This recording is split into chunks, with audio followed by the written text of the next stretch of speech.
বেহাল অবস্থায় পড়ে রয়েছে কাঠের সেতু। খালের জলের ওপর দিয়েই যাতায়াত করতে হচ্ছে এলাকাবাসীদের।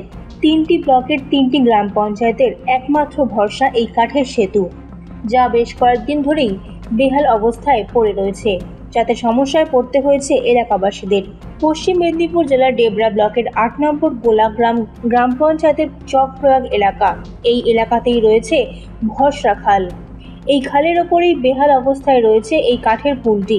ডেবরার সঙ্গে দাসপুরের নন্দনপুর গ্রাম পঞ্চায়েত এবং পাঁশকুড়া ব্লকের মাইসোরা গ্রাম পঞ্চায়েতের যোগাযোগ রয়েছে, কিন্তু এই অস্থায়ী কাঠের সেতুটি প্রতি বছর গ্রাম পঞ্চায়েত থেকে তৈরি করা হয়, কিন্তু প্রত্যেক বছরই বর্ষায় এটি ভেঙে যায়। তাই এলাকাবাসীরা চাইছে উপযুক্ত কংক্রিটের ব্রিজ তৈরি হোক, যাতে আগামী দিনে কোনো সমস্যায় পড়তে না হয়। আমাদের আরো একটা বিপদ আপদ মেয়েদের দিকে কিবা আছে, অসুখ বেসুখ লোক যারা কাকু আমরা কোথাও নিয়ে যেতে পারিনি। আমাদের রাস্তা প্রচুর খারাপ, আমার দিকে 10 কিলোমিটার রাস্তা দিয়ে ঘুরে তবে যেতে মানে সাঁকও নেই, আর হচ্ছে যে রাস্তাঘাট সবই ভাঙা। আমাদের খুবই অসুবিধা। আমাদের রাস্তাঘাট চাই, আমাদের ওই সাঁকো চাই, আমরা পারাপার করতে পারছি। ওই পার্কে যে পেরাম আমরা পারাতে পারছি না।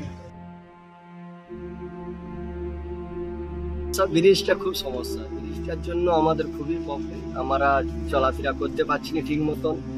আজ 2 বছর হয়েছে ব্রিজ কোনো রকমে ঠিক হচ্ছে না। তো যাতে করে ব্রিজটা হয় আমরা খুব খুশি হব। হলে পারা অসুবিধা, যাতায়াতের খুব অসুবিধা, যাতায়াত ঠিক মতন করতে পারছে না। মা বোনেরা ঠিক মতন যেতে পারছে না। কেউ যদি অসুখে পড়ে যায় তাকে রাত্রে দিনে লিয়ানার খুবই অসুবিধা হয়। আর ব্রিজটা থাকলে খুব সুবিধা হয় সরকারের। আমরা চাচ্ছি ব্রিজটি যাতে হয়, এইটাই চাচ্ছি। আমাদের এইটা হলে যখন মোটামুটি আনন্দের মধ্যেই থাকবো, যাতে করে সবাই চলাফেরা করে। এলাকাবাসীরা জানিয়েছেন এই ঘটনার কথা ডেবরা ব্লকের গোলগ্রাম পঞ্চায়েতের উপপ্রধান তাকে জানানো হয়েছে, কিন্তু এখনো পর্যন্ত কোনো সমাধান পাওয়া যায়নি। আমরা গ্রাম পঞ্চায়েতের পক্ষ থেকে ওটা বিভিন্ন তক্তা, কাঠের তক্তা দিয়ে আমরা সারানোর ব্যবস্থা করি, কিন্তু সেটা যথেষ্ট নয়। প্রতি বছরই এটা ভাঙে এবং যে কচুরিপানার চাপে ভেঙে যায়, তার ফলে সম্পূর্ণভাবে যোগাযোগ বিচ্ছিন্ন। এর আগে পঞ্চায়েত সমিতি, জেলা পরিষদ, বিডিও এবং আমাদের জেলা পরিষদের সভাধিপতি ও ম্যাডাম ভিজিট করে গেছেন। আমাদের বিভিন্নভাবে বিভিন্ন জায়গায় আমরা অভিযোগ জানিয়েছি যাতে করে কংক্রিটের পুল হয়। মাটি পরীক্ষা হয়ে গিয়েছে, নবান্ন থেকে এসেছে, কিন্তু আজ পর্যন্ত কোনো সুরাহা হয়নি। গ্রামবাসীদের প্রচণ্ড পরিমাণ কষ্ট হচ্ছে, কৃষিজ পণ্য বিক্রি করতে পারছে না, স্কুল কলেজে যেতে পারছে না এবং আর্থিক অবনতি হচ্ছে।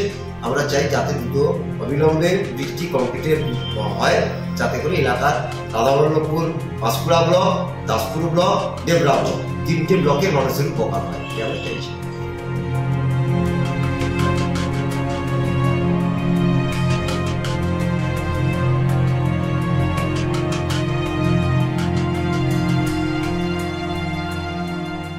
ডেবরা থেকে নিজস্ব প্রতিনিধির রিপোর্ট, এএনএম নিউজ। আরও খবরের আপডেট পেতে সাবস্ক্রাইব করুন আমাদের ইউটিউব চ্যানেলটি আর বেল আইকনে ক্লিক করুন নোটিফিকেশনস পেতে।